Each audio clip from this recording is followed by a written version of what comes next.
Good evening, everyone, and welcome to the Free Thought Forum. I'm Jacob Zutichko, and joining me once again is Doug. Greetings, everyone. And thanks for joining us on one of the first nice spring days we've had in a while. Yeah, isn't it wonderful? Yeah, unfortunately, usually in early spring in Pennsylvania means we're going to get a blizzard at some point. Yeah. Which lasts 2 years and running. It's almost like the 90s again.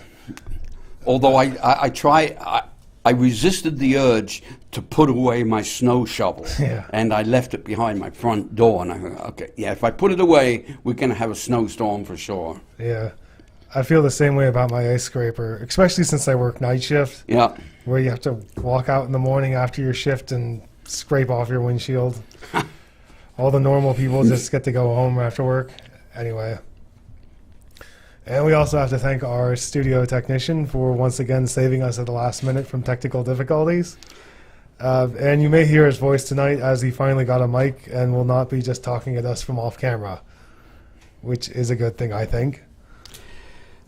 And if you or anybody, if you want to be a part of the show at any point as either a studio technician or a host, just let us know at some point and we can get you on the air or in the studio room. And remember, this is a live call-in show, and phone number should be on your screen. So if you have a comment or a question, please feel free to give us a call. But anyway, being mid-April, we all know that Easter is right around the corner.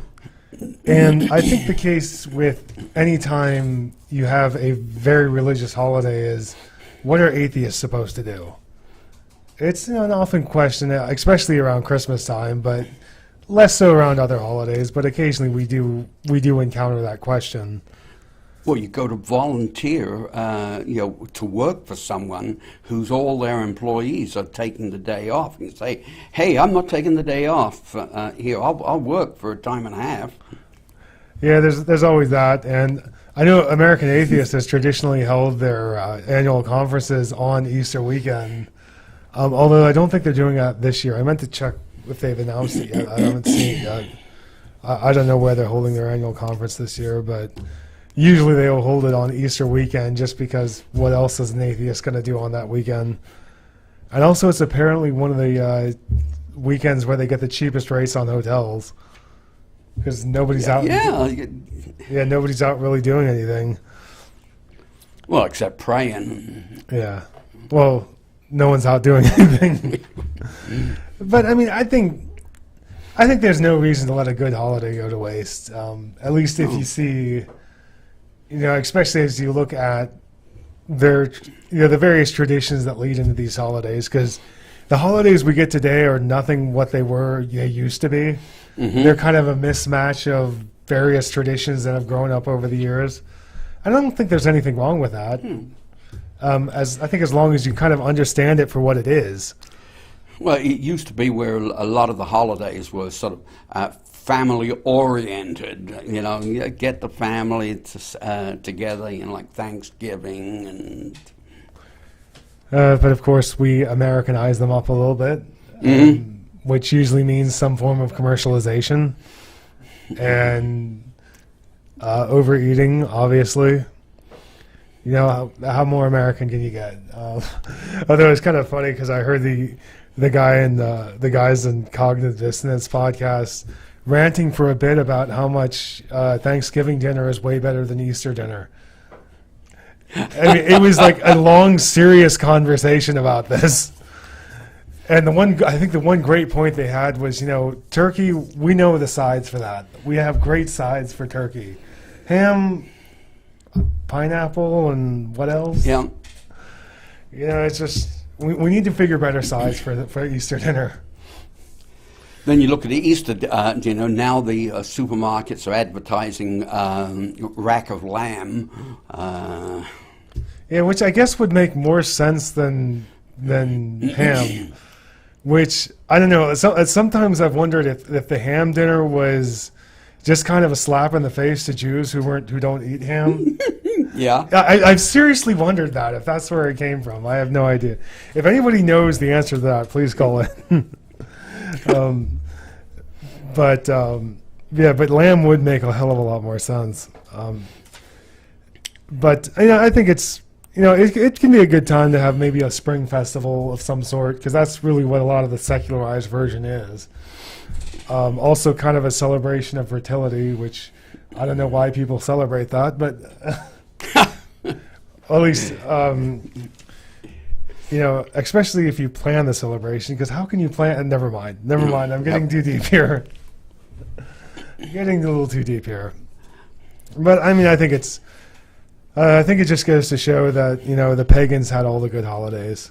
Oh yes. I mean, they knew how to celebrate. Oh yeah. And so, and that's the thing, is like going back to their origins and what they were actually celebrating is, I think it's always kind of fun to learn about that. Even though sometimes people will state things like, well, this is how this tradition arose. Probably it's a little bit more complicated than that. Yeah. Especially if you're talking about traditions that tend to grow up over several centuries. But it's always interesting to just, I don't know, I think just still have some fun with it. But on the subject of Easter, yet another Christian movie has been released recently. Yeah, I saw that. Yeah, this time it's the Case for Christ movie. It's not the book. Yeah, not the book. Although the book was, I think, published in the early 90s, and this is a movie adaptation of it, which isn't much of one. Obviously, the Case for Christ itself was a much longer book, was a pretty long book, spanning interviews of people who are mostly now dead. Yeah. Well, no, they're not all dead. I think a lot of them are still alive. I know. Well, in the book, he interviewed Bruce Metzger, who I know has since died. But the Case for Christ, the movie tries to present it in a more narrative format of saying like what Lee Strobel, the author of the book, went through in his leading up to writing the book. He was an investigative journalist who covered various crime cases. And from what I understand, in the movie, he actually kind of whitewashed what was one of the biggest blunders of his reporting career. Well, of course. But yeah, and he supposedly investigates the whole case of the resurrection as like an investigative journalist. Yeah. How the heck do you do that? This is the Case for Christ. Well, yeah. No one said it's a good case for Christ. Yeah, but it turned out to be fake news, like so much, because I mean, the way it's kind of just a gimmick through the book. It feels like more of a gimmick than anything else. Mm-hmm. And of course, he follows the narrative you get a lot with Christian apologists and Christian apologetics, where they try to pretend they were these hardcore atheists who had all the best arguments against Christianity, and they studied the evidence and became a Christian. That's a common theme you'll get throughout a lot of apologetics works. But that's what they claim they are, but if you read their actual books, it almost sounds like people who never really gave it much thought and to begin with, yeah. Never really investigated the arguments against. And you get that a lot. And I'll kind of go through what some of Lee Strobel's core arguments are trying to prove the resurrection. One is they tend to waste a lot of space trying to actually prove that crucifixions happen, as if we ever disputed that. Yeah. I mean, there has been proof of crucifixion. Right. And that's the thing. They'll tend to try to prove the more believable pieces in an attempt to get you to just accept the more incredible claims at face value.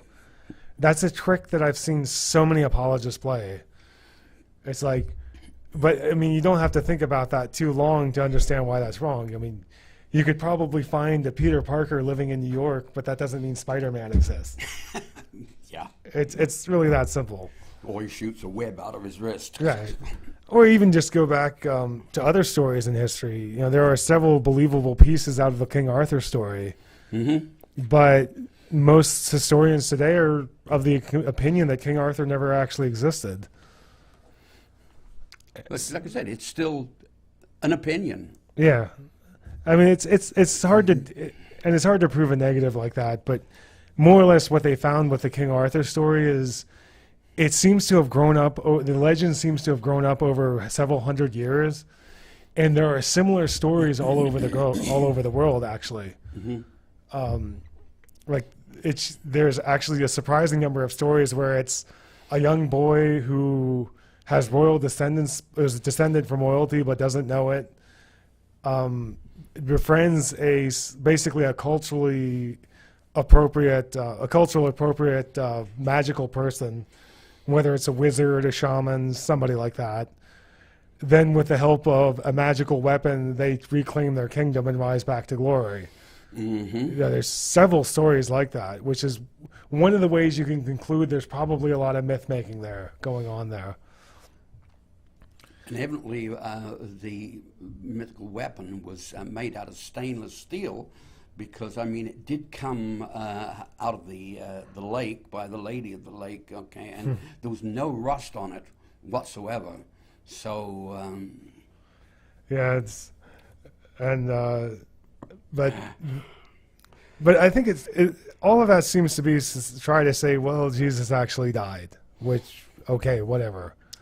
Someone named Jesus undoubtedly died at some time. Yeah.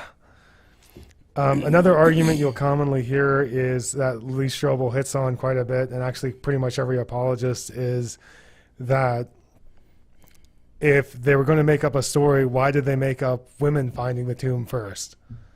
Yeah. And one of the reasons they say is like women were untrustworthy back then, they weren't allowed to testify in court, et cetera, et cetera. The problem is that claim is in no sense true. Women were allowed to testify in court in certain situations, or they were at least allowed to give their testimony to a male proxy who would take it into court. The issue there was not trustworthiness, it was more like traditional gender roles. And besides, that's court standards. Then as now, there were different standards for courts in history. And actually, ancient historians would use women as their sources for their histories. Even some of the most credible ones, like Josephus. So they would have had no problem making up that story. And a couple of scholars have demonstrated some obvious symbolism going on with the women involved. Like some of them were meant to echo various women throughout the Old Testament history. And I could go off on that, but it's one of those stories that's like, might sound right to somebody, but if you actually dig into it, it's not actually true. And another argument they'll so often hit upon is what's been come to known as the die for a lie argument, where they say no one would die for a lie. If they knew it was false, no one would die for it. And since all the disciples died for it, it must have been true. Right. The problem is we can cite numerous examples of people who have died for something they had to know it wasn't true. Best example of this is Mormonism, because a lot of the early Mormons faced significant persecution, and they had to know Joseph Smith was full of it. You know, he went public with the Book of Mormon in the same place he was arrested for fraud. Yeah. And a lot of people knew he was starting to betray them at times, yet still hanging with the church. And even Joseph Smith himself died over it, which is actually kind of fascinating because he had narrowly escaped death several times. And you had to think at some point he would have just walked into the night not to be heard from again. And instead he actually ended up surrendering himself, which he had to know would have been the end of him. Yeah, but unless he was really delusional when he thought maybe he's going to have some sort of, ethereal protection. Right. Yeah, I mean, there are some people who get pulled into their own con. And we actually know of numerous pretend messianic figures from the first century, both before and after the supposed time of Jesus. So it's like we can cite numerous examples of people dying for what they had to know wasn't true. And the second problem is there's no proof that the disciples died for what they believed, except if you just accept the Bible at face value. And even then, you can't really say many people died for it, because after the opening book of Acts, you almost never hear from most of the disciples. They just disappear from history. Well, I mean, the convenient stories, making a martyr out of the disciples. Oh yes, they died. They died for the story. They died for Jesus, and Jesus died for us all. And it's just one big convoluted story. Right. It's just like I said, don't let the facts get in the way of good story, huh? Mm-hmm. And that's the thing. It's like we also found Eusebius in the third and 4th century was actually rewriting pagan novels to create Christian martyr stories. Great idea. Yeah, he was actually caught in the act of doing it.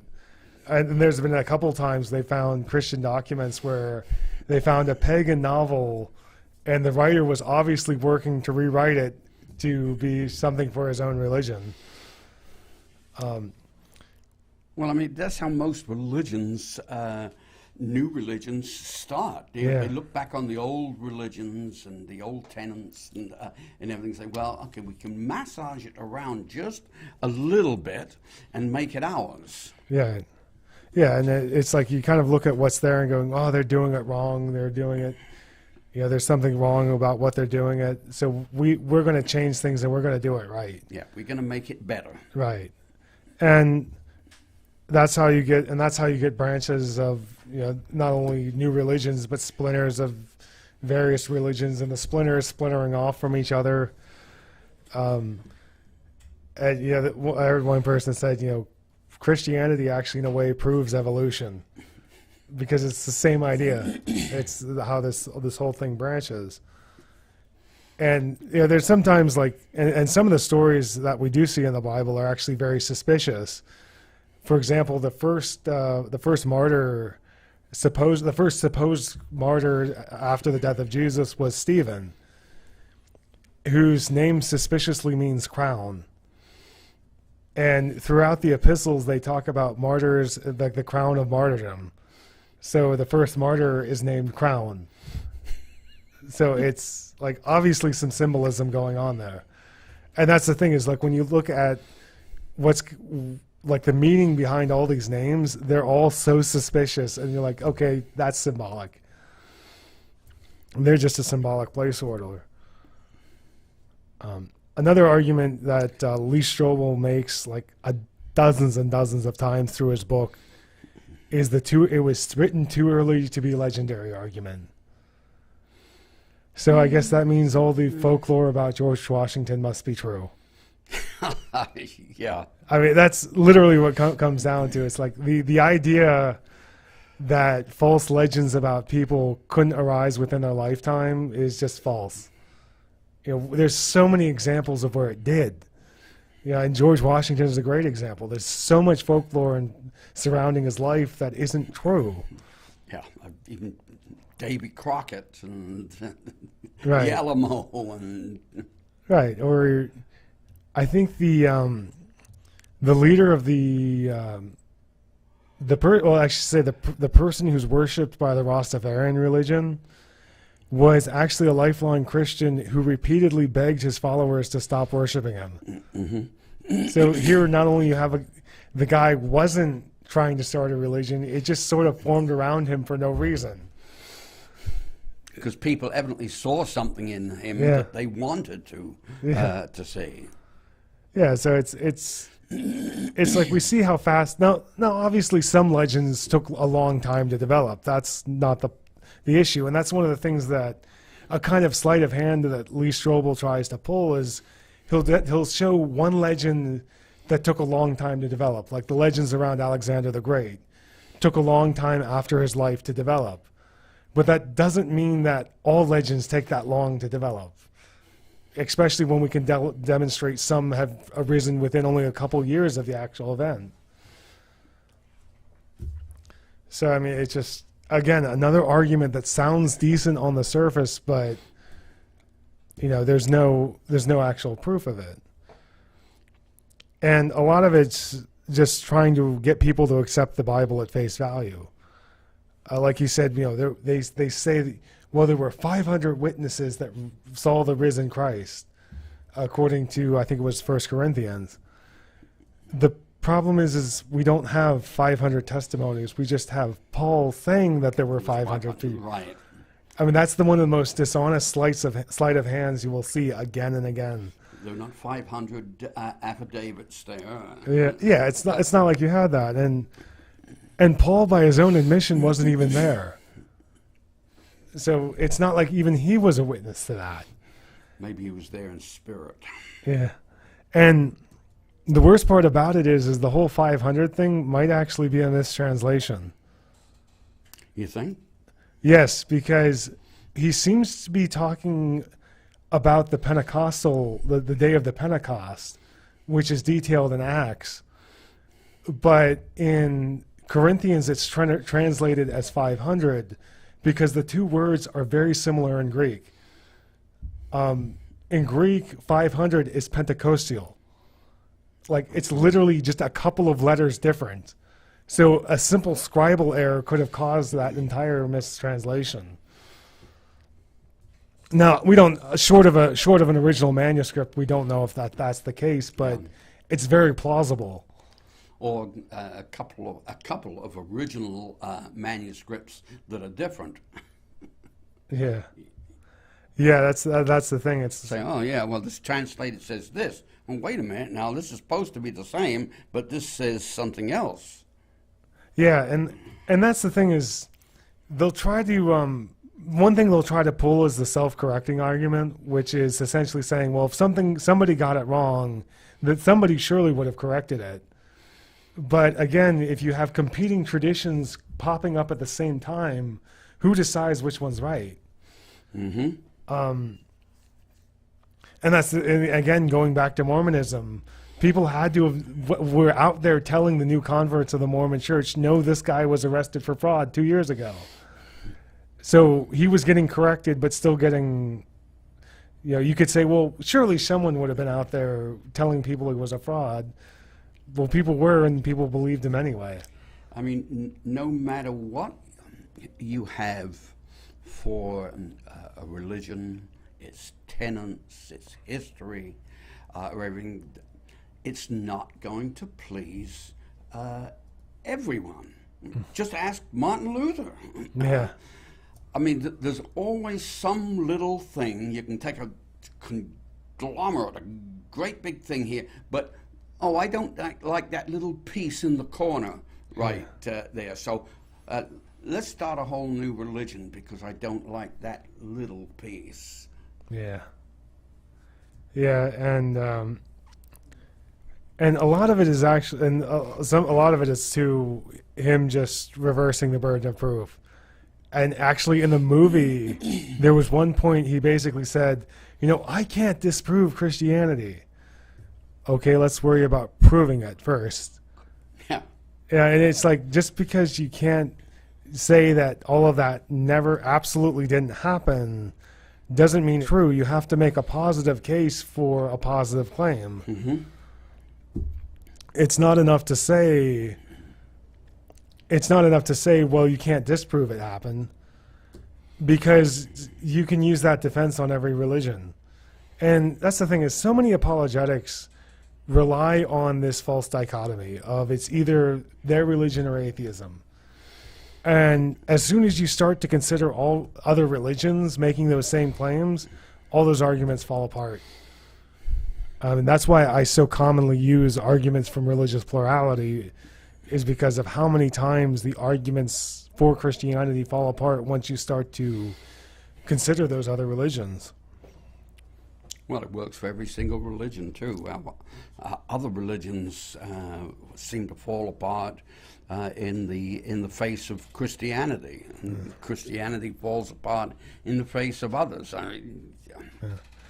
Yeah, and I should say I don't like to sit here and just like completely bash the history going on. I actually find, studying. Okay, let's just back up a second. Growing up, you're told a lot of stories about history that's nice, tight, rosy picture of what happened, like a very simple process that got us from A to B. Because you wouldn't understand what really happened. Yeah. So therefore, we got to simplify. Right. Whether it's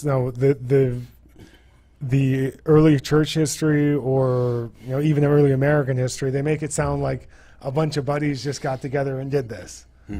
When I actually find it quite fascinating now to go read the actual documents and what they were saying, and find out oh, it's nothing like that. And I think the real history is always more fascinating, because just like in early American history, there were different founding fathers who could barely stand to be in the same room with each other. If you look at the early letters of Paul, he hated the early Jerusalem church. There were times he got into big fights with Peter, which is not what Acts depicts. Like in the book of Acts, they make it sound like Peter and Paul were just maybe a little tension there, but not really. Not much. But but if you look at Paul's actual letters, he was like, "Oh, I hate you, Peter. Why do we have to keep arguing about this?" Yes, and I won't agree to disagree. You're wrong. Yeah, but it's essentially that. Well, actually, there was one point it almost sounded like they did say just to agree to disagree. Like whenever he was talking about the one conference there was a Jerusalem conference among some of the big major players, basically. There were all sorts of disagreements apparently, because Paul was like, I didn't go along with him for a minute. And apparently they just eventually, got a call. Oh. Hello, caller. Welcome to Free Flow. You're talking about ancient stuff. Let's talk about something today. How about President Trump trying to rescind the Johnson Amendment? I'm sorry, I'm getting a little whistling. I don't know what that's from. No, he doesn't whistle too good, but you were saying about... Oh, you can't hear me? My phone's bad? No, I think it's probably just you, but... Something wrong with me. What's wrong with me? Well, the statement you just made, would you care to repeat it? Okay, let's talk about something that's going on today. That Trump wants to do away with the Johnson Amendment, which is that churches can endorse candidates. This will basically turn churches into political PACs. Because people can donate money to a church, it's tax deductible, it's anonymous, and instead of giving money to candidates, which is not deductible, they can increase their donations because they're tax deductible, and they'll get away with murder. They'll be endorsing candidates. They'll turn into political action committees. They definitely will. So, absolutely agree with you. Wait, what was that, sorry? I don't know. What we should do about that is get a hold of our congressmen and our senators and let them know that if any move is made toward this, because Trump says a lot of things, but he never actually gets around to doing them, then we should rise up and let our voice be heard. Say what a terrible idea this is. I know if you belong to Americans United for the Separation of Church and State, they are against this, and they are mobilizing people to fight this if it should come about. Well, at least Trump bombed Syria. I mean, it didn't totally do nothing. Well, we'll see what comes of that. Yeah. The airfield he bombed is back in business. Yeah, well, they were the same day. Later that day, Russian and Syrian jets were taking off, and if you look at the pictures they have of the supposed damage, they show one plane destroyed in one of these hardened bunkers. And the rest were just empty, and you got potholes all around. But then again, too, on as a safeguard, I guess that we, the American forces, have an open line to the Russian forces. And what they said on CBS, that after they launched the weapons, they actually called them and said, "We're coming, but we're not coming after you." And I guess they got a few minutes warning. Yes. But like I said, there didn't really appear to be any damage. They never hit the main runway. Nothing. Well, if they wanted to really do any damage, they'd have to take out the whole Air Force, because he's got plenty of planes left and he resumed bombing. So, but I'm more concerned about the Johnson Amendment. I don't want to see our churches turned into tax havens for people to make political contributions. More than they are now. Yeah. Well, yeah. they get tax. Well, they shouldn't get tax-free contributions anyway. They should just pay property tax, but that's another matter, and that's not going to happen. But we do have the Johnson Amendment, and we should. Yeah, unfortunately, it's looking like they're passing laws that would essentially turn churches into these dark super PACs that, unlike actual super PACs that have at least a little bit of transparency left in them, churches have no transparency. No oversight at all. Yeah, so it's going to be a lot of dark money into the little political process. Yeah. And are we going to hear more from the faceless voice that usually comes on, and speaks when your engineer there? Oh, the voice of God, yes. Every once in a while, yes. Yes, he's echoes. Maybe you couldn't hear him for the thunder. Yeah. Well, I'm glad we woke him up. Good. Yes. Well, I will let you go and get back to listening to the rest of the show. Thank you. Thanks. See you later. Bye-bye. Have a good one. Thank you. But one other thing I want to say about Syria, I think the main thing that concerns me is this situation has to be handled delicately. Oh, definitely. Because Russia still has strong ties to Syria. I think, like outside of the formal, I think Syria houses the only Russian base outside the former Soviet Union. So it's like one of the last major countries they still have influence over. And it kind of reminds me of the situation with North Korea and China, where the main reason we can't really do anything about North Korea is that you need China on board before you do that. Otherwise, you're going to start World War III. Yeah, well, they're the big brother that's in the back. Yeah, and I think it's the same situation with Syria and Russia. And it's, unfortunately, I'm really concerned that Trump may not understand that. But I mean, at least this bombing at the airfield, it was a measured, very measured response that didn't really account for anything, because they didn't really destroy anything. It was symbolic. Yeah. Unfortunately, I don't think you want to really be encouraging Trump at all, because he's so narcissistic that he's just going to say, "Oh, this is the green light for me to do more."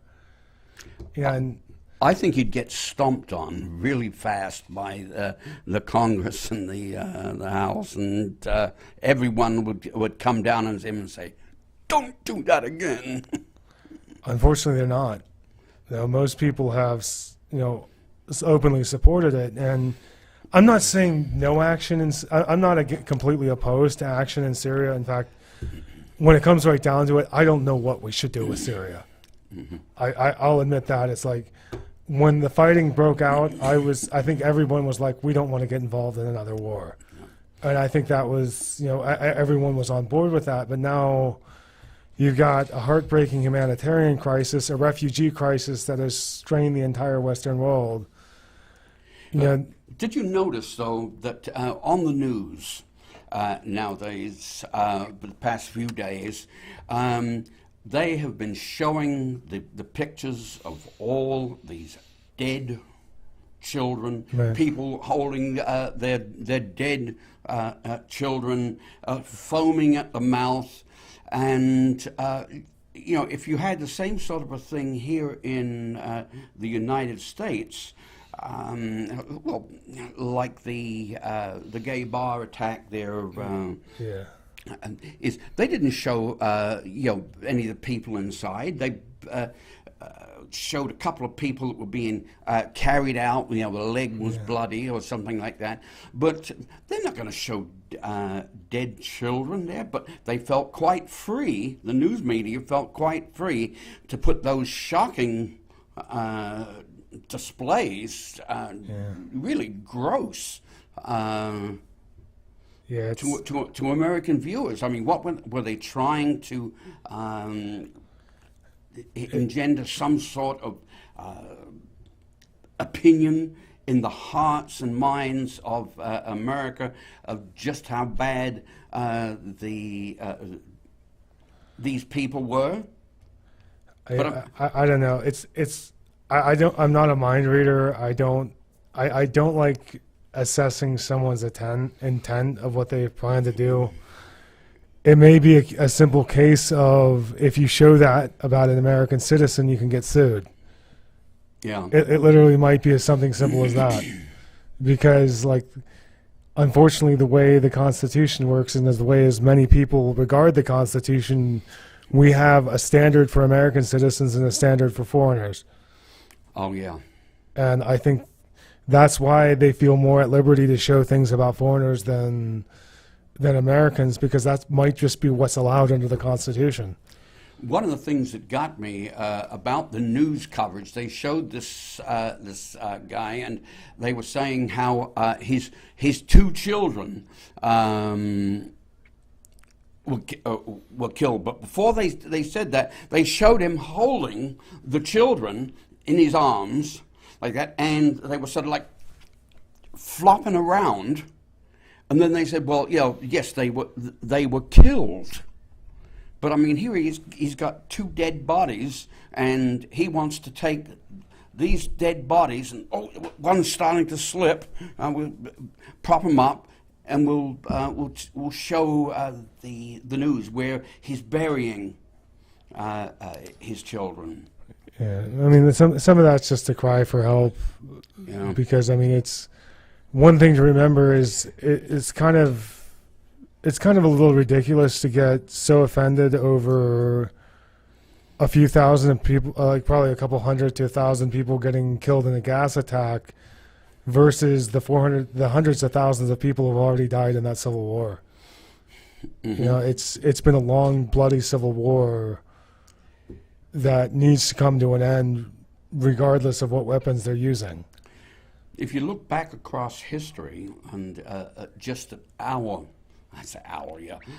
wars that the United States have been involved in, you look at the casualties that were inflicted during like the First World War and before that, and you get into the millions, and then you get into the hundreds of thousands, and every war the casualties seem to be a little less. Yeah. And now it almost seems like, well, they're calling this a war, but there's only 20 or 30 people been killed here, and they almost sanitized war. Yeah, I mean, to some degree. I mean, how many wars did it take? How many? Have we got another speaker? I mean, hello, caller. Hi, this is Heather. I'm calling from the dealer processing department regarding your vehicle's warranty. I bet you are. Oh, we got a recording. Hi, Heather. Oh boy. Well, it's better than having the IRS call up and tell us we'd better send them money fast, or they're going to arrest us.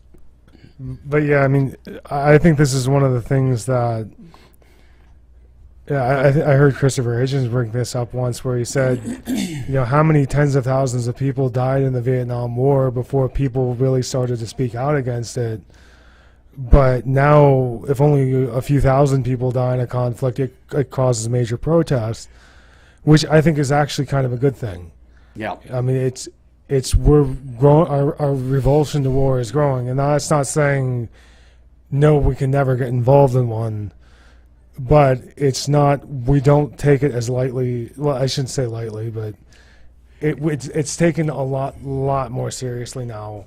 When the thing is, though, it's only the friends and the families of the people that have been killed or injured that really feel the pain. It's not like we will look on the news and we'll see, hundreds of thousands of coffins being taken off of transport planes now. We'll see an individual or two or three coffins, and it's like, well, gee, this really isn't that bad, People are not getting that many people getting killed.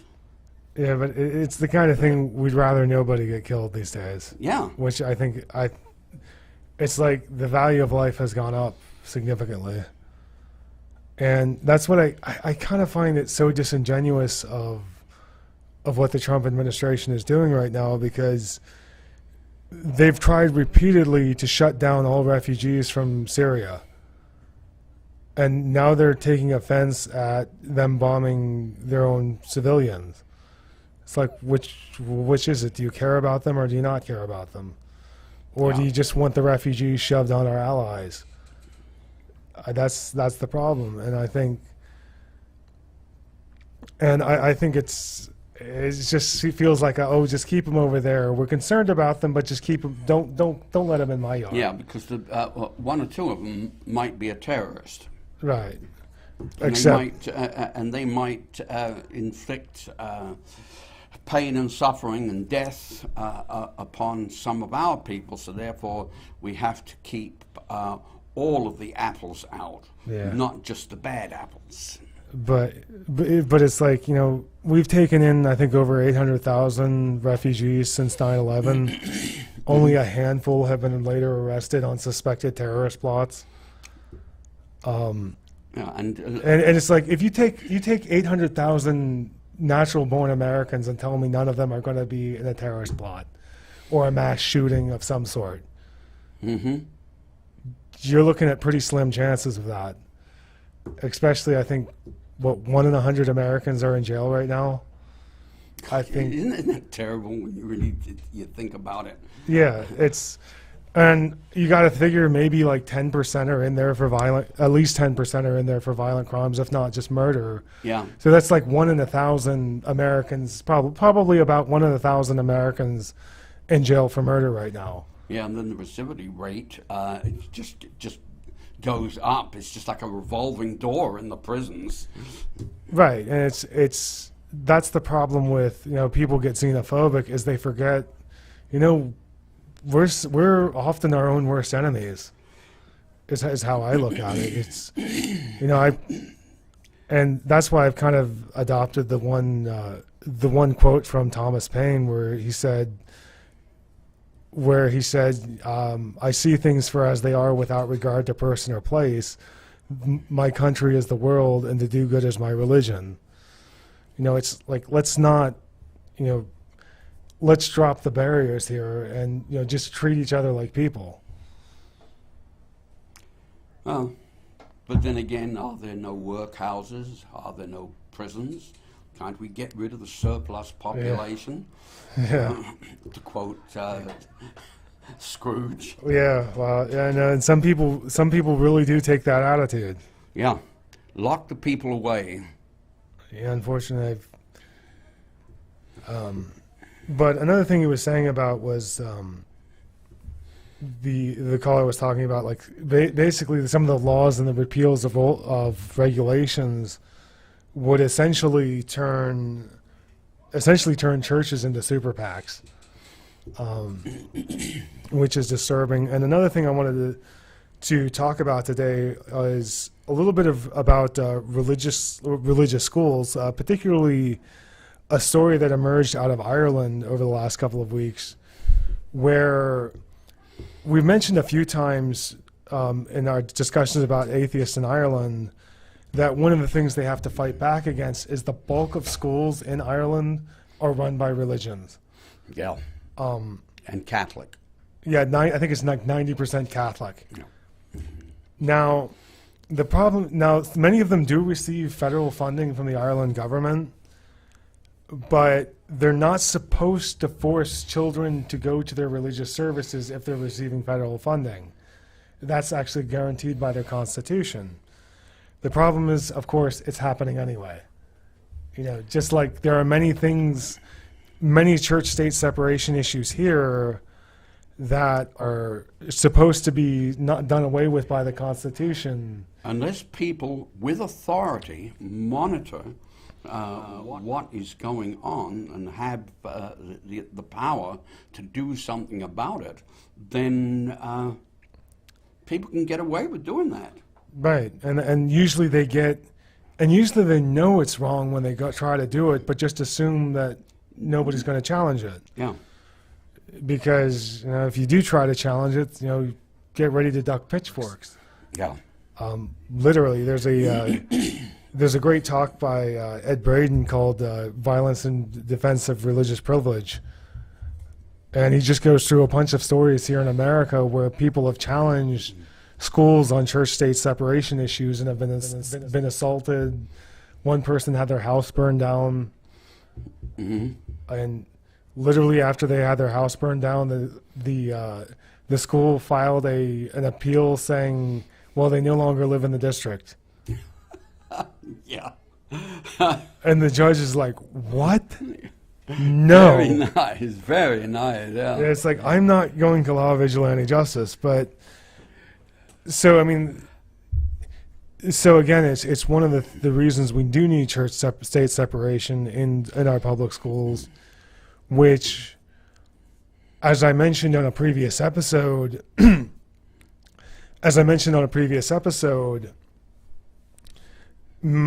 think the end goal of many of these voucher programs and proposals that I've seen advanced is to proliferate religious schools. And you may end up in situations where the only option for parents is going to be to send their kids to a religious school. If you put federal money into them and you start to defund the actual public school, you're going to start to see more and more religious schools pop up. Yeah, it's inevitable. Yeah, and that's... Now, I know in the past there have been a lot of Democrats who have proposed ideas of school vouchers, but what they wanted was essentially more funding into the system to do that. Unfortunately, what the new proposals are basically using that same funding but dividing it up even further, which is, I think, the end game of that is to shut down secular public schools and to proliferate more religious schools, which is, if you want a good example of why that's a bad thing, just look at Ireland. And that's the problem with having... Excuse me. There's this big... A lot of people seem to have this attitude to privatize everything the government's running right now. And the problem with that is it's either going to end up in the hands of religion, or it's going to end up in the hands of people who are just going to cut costs to make a cheap buck and not really provide the services they need to. So one thing that talking about privatizing everything, they was talking about privatizing the lottery. Oh yeah, I've heard that. And I'm thinking, well, why would they want to privatize the lottery when it makes so much money for the states that sponsor them? I think the idea is the idea behind privatizing a lottery is you would get consistent income from it then. is what the idea is you would the company that privatizes it would pay the state a set amount of money every year, and then they just pocket any profits. Yeah. Now, I don't like that either, because essentially it can cost the state money. It could cost the states some money in the long run. Even if you get more consistent income, you may be missing out on some potential gains. I thought it was really ridiculous what then Governor Tom Corbett wanted to do, which was privatize it, but he was hiring a company based out of England. Oh, yeah, yeah. I'm like, why? Why on earth would you want to do that? It's like not only you're privatizing it, you're outsourcing it. Mm-hmm. Well, there's a lottery, national lottery, over in England that they've had for umpteen years, long before they ever had the lotteries here, and they must figure that because they've had it for a long time, that it is they know how to run it. Well, which is true, but it's still like you would prefer to keep it, to maybe a Pennsylvania company running it, not, or at least a United States company, but a government agency, a government official trying to outsource something just seems ridiculous, especially a Republican. It's just, I don't know. Some people just don't seem to think these things through. Well, they think them through in as far as they can always start a new game. Yeah. Right? I mean, how many different lottery games do they have now? Something new for you to spend your money on. Yeah, unfortunately. And I don't know. It's not something I get too involved with, so I'd prefer to go to a casino where I can at least act like I've got a chance before I lose everything. Yeah. At least I get to play a little game that's kind of fun before I lose all my money. Yeah, hey, for $1 you can put it in the nickels in the slot machine, and you can get 20 pulls of the handle. For $1. I just remembered a couple years ago I went there on New Year's Eve just to play poker for a while. Yeah. Was sitting there for about 3 hours at the poker table, and I won $1. Yay! Yeah.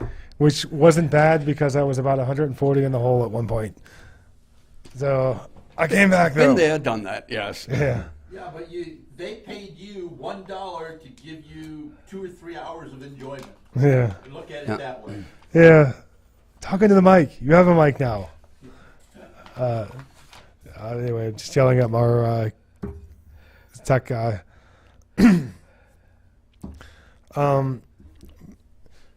But in other, did you have anything you want to talk about before I kind of use some of this stuff? I was watching a movie on TV the other day, and called Meteor Man. I watched the end of it. It was some silly movie, but in the very end of the movie, there was an appearance by Bill Cosby, and all I could think of was, you see all the news that's on about Bill Cosby and all the women that he has supposedly raped, and you kind of wonder, number one, did he ever have time to do anything else like that? And how many of those people really were raped and just want to get in on the story? But more to the point, he was a good-looking person, and I'm quite sure that he didn't have to drug anyone. I wouldn't go that far. I think that's not a very good attitude to have about it. I think the idea that you know, just because they could probably get any. You think, essentially, I think it's bad to have the attitude that women would just throw themselves at a celebrity, and that's. No. I think that's unfortunately a narrative that gets pushed too much, and it's often used to try to say celebrities would never commit rape, which is absolutely not true. And you know, I think, you know, absolutely, celebrities are guilty of rape quite a bit, and sometimes they do it because they think they can get away with it, or they think they're entitled to it. Yeah. Grab a pussy? Yeah, like Donald Trump talking about sexually assaulting women, and saying, or is forcing himself on women, saying they like it when you're famous. You know, that's it's not funny. It's actually a horrible attitude to have, and what's often used to try to discredit anybody who comes accusing a celebrity of rape. No, I mean, I think they should be granted a fair trial, but let's not. I think we shouldn't automatically dismiss their accusers. The thing that kind of got to me was the fact that, you know, I met Bill Cosby in Las Vegas, and I got front seat in one of his shows that he was doing, and you know, he seems like such a nice guy, a wholesome guy, yet you hear everything that's about him nowadays. He's far from wholesome. Right. I mean, he's a human being like anybody else. They have their flaws. They have, you know, everyone has skeletons in their closet. It's only a question of how bad they are. And that's unfortunately a narrative that gets pushed too. Is, you know, people think you have to be a certain way to be a rapist, but no, anybody could be a rapist. Yeah. Anybody could turn out to be a pedophile. You know, rapist isn't really so much about sex; it's about control.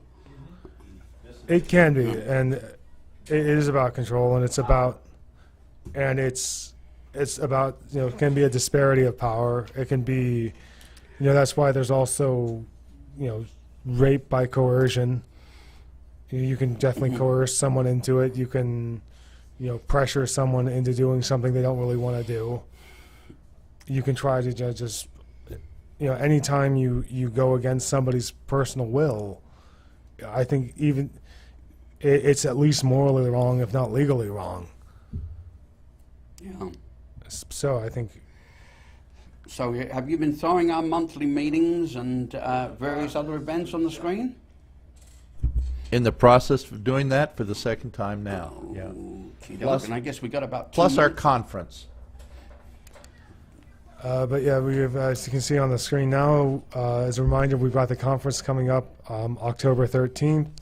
The early bird special on tickets is over, but there's still tickets available. We'll have more information on speakers as we get them, and be sure to get, although it would... we hope to see you there. Yeah, I hope to see you there. You know, usually a good time. Lots of fun people, lots of good speakers. Of course, this week here is down in Philadelphia, and as you can see, October 13th is a Friday, so we get to have a Friday the 13th party again. That was a lot of fun. Well, the last one we did in Philadelphia a few years ago. You get to make fun of all sorts of superstitions, and it's actually even more fun to describe to my family what I was doing there. Yeah. Yeah, we were doing limbo contests under ladders and, you know, all sorts of interesting stuff. So be sure to check it out. And we thank you for tuning in. yeah, and as okay. Bye bye.